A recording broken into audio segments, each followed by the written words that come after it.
I do not see enough people on the internet freaking out about how crazy their 30s are. So I'm gonna make this video in attempts to make you feel a little seen if you also think your 30s are fucking crazy. Number one, I think this might just be unique to me, but like, I don't have a husband or kids, and all my friends do.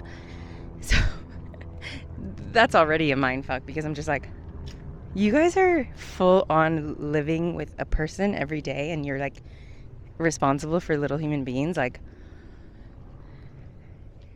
that's crazy. I get, for a little bit of context though, I feel like I was already married and divorced because I lived with someone for like almost 7 years, and we were together for 8. And we had the whole thing, the house, the front yard, the backyard, 3 cars, 2 dogs, like all the things, like credit cards. Like, I feel like I got in and out. I got out unscathed, mostly anyway. And so I don't know, maybe that for sure is like where my experience is a little bit unique, but like even then, it still very much feels like I'm in this weird time warp, because my life feels like it just is getting started in a lot of ways. I guess you could argue a lot of my girlfriends say that their kids, or that their kids made their life feel like they're just getting started, but I don't know. So yeah, I'm also not this like a big old like child. I have like a really big business that feels like my baby. I feel like growing up, I've always been really responsible and have had to like mother a lot of things in my life and people. So yeah, to wrap up that whole part of it, I just don't get it. I feel the youngest, healthiest, and most excited that I've ever felt, and yet everything around me feels like I'm not on track. You know what I mean? Like, I feel like, even though I feel that way, nothing in my life feels that way. Everything in life feels like I'm like behind, or like I'm too old for it. I don't know. It's very strange. I don't know how to explain it. There's no real like advice there that I'm trying to give. I'm just telling you, like, it's just really weird over here. Okay, reality just got kind of a little like distorted the last year for me. Okay, but yeah, so that starts my second point of this whole thing. Is, like I said, I'm in the food world and the nutrition world, and I've been doing a lot of nutrition programs for women that are just a few years older than me, so like between 40 and 50, I guess. And I think like the biggest thing that I was not aware of, or that just wasn't ever anything that I thought I had to care about, was menopause and perimenopause. And I've had to do meal plans and kind of do research for these women. And what I've learned is just really interesting information that is not readily available to us unless we like really search for it. I kind of came to doing this research for my clients, but then when I started to pay attention to how my friends that were like just postpartum feeling, I thought to myself, like, oh, this is all really interesting information. This is all information that I should be taking in now, because at some point I am going to be perimenopausal or menopausal, and the bigger issues, like your bones not being strong enough to like hold you up, are going to be real. Aside from, you know, things like weight gain and energy slumps and hot flashes and stuff, which is kind of what are the big common things people associate menopause with and perimenopause with. Like, no, there's bigger issues, like it affecting your sex life, your relationships. I mean, it's just the simple fact that like when we start to have a decline in estrogen, which by the way is just a chemical in your brain, a hormone is just a chemical, it really affects your like mental health. And if you already kind of struggle with mental health like me, it's like something serious to really consider, because even now my periods are not really like fun, and they were never really like that. That's a new thing for me. So yeah, it just feels like I was, you know, in my late 20s one day, and then in like early 30s, and you know, all these things were not really like an issue or things that I needed to think about, and then all of a sudden now I'm like really having to think about them and making decisions kind of like fast. So yeah, brain fuck number two with that one, because it's like, what do you mean now I have to like worry about like my estrogen levels? It's not ever anything I've ever had to think about. Like, why does everything happen to us? I hate men. It makes me hate men more. Anyway, but here's the thing. with my nutrition and fitness background and the research that I've done, and also watching this podcast, I'm going to tag it here, has made me realize a bunch of things that I really like hardcore want to enforce and be really strict about just moving forward.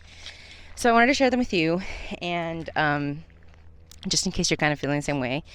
And you kind of want to prep yourself for your 40s. Like, nothing's really wrong, but you don't want them to be. So number one, I'm pretty sure you've heard this, but protein. You have to focus on protein. Protein's the building blocks of everything. And aside from it being the building block of your muscles, it's essentially like the main thing that you need to have in your diet for all of your hormones to stay regulated. Now, how much protein? It depends. This is kind of where it's tricky, because any doctor will probably tell you just need up to 1 gram of protein for every kilogram you weigh. But that is just to like survive and stay alive. The fitness world kind of says 1.8 to 1 gram of each pound. And that's a little bit more if you're talking about like you really want to kind of achieve a certain aesthetic, and then also just keep like a bigger amount of muscle on your body, not just enough to like survive. So for me, I need to eat 150 grams of protein, and I'm going to stick to that very religiously. I've been doing that since earlier this year. Earlier this year, I tried to lose a little bit of weight, and my main objective was eating a bunch of protein, and I ate 150 grams of protein every day, and I look like this. I call this my Coachella body because I was getting ready to go to Coachella. I sadly don't look like that right now anymore because I got a concussion in the summer. Long story. And if you've never had a brain injury, you literally can't do shit. You can't scroll on your phone, you can't watch TV, you're literally just laying there because it feels like the world's kind of spinning and you can't really focus on anything without like closing one eye. You're also starving. So I was literally just laying there eating like every 5 minutes because my brain needed to like recover. So anyways, but we're getting back. Okay, we're gonna get back there. Number 2, fiber. Fiber is also incredibly important for hormone regulation, but it's also really important for your gut, and gut health is kind of everything. I'm sure you've heard it's where your second brain is. And I, in particular, have high cholesterol. So it's genetic. I have really good cholesterol. Anyway, fiber is kind of like the biggest thing. It saves lives. It literally keeps your heart safe. It keeps your bones, helps your bone density, all the things. I mean, that's more protein, but still. Protein, fiber, top 2 things. Number 3, movement. I'm doing it now. I'm on a walk. So yes, of course, you do have to move in whatever way that's kind of your favorite. That's like better than nothing. But more importantly than anything, strength training. Strength training is truly just, it doesn't matter who you ask, doesn't matter what doctor you ask, doesn't matter what ailment you have. To be like, every doctor, nutritionist, internal medicine person will tell you, like, you have to focus on protein, you have to focus on fiber, and you have to lift some weights. You don't have to lift like the craziest weights, right? But like resistance training, getting your body to have time under tension and to have your muscles really work. That's what keeps your body strong. It keeps your bones healthy. You should be able to get up off the ground relatively without any help. You should be able to pick something up off the ground without any help. If you fall, you should have the reflexes to catch you. These are all things that when you're young, like, they're important because we're like, okay, we want to be like hot and skinny and, we want to look good. But when you hit your late 30s, you're like, I just need to make sure that when I'm in my 40s, I don't break a bone or something when I'm like chasing my dog or cat or kid, whatever, down the stairs. I don't know, whatever you have, or all 3, which if you have all 3, God bless you. Anyway, what else? Stress is another huge one. Stress is a huge silent killer. I had a really, really, really crazy year the last year and a half, which honestly, if I'm thinking about it, is probably what aged me the last year and a half, because it's the only difference that I really saw in my face and in my hair and in my like eyes and complexion and stuff. And it was when I had that fucking corporate contract, when my business had that corporate. And lastly, I think this is just specific for me again, but I am sticking really hard to being gluten-free and lactose-free. Inflammation is kind of one of the biggest things that affects how quickly or I guess I'm probably not saying this all the way right, so I'm paraphrasing, but inflammation is essentially like what causes cancer in your body.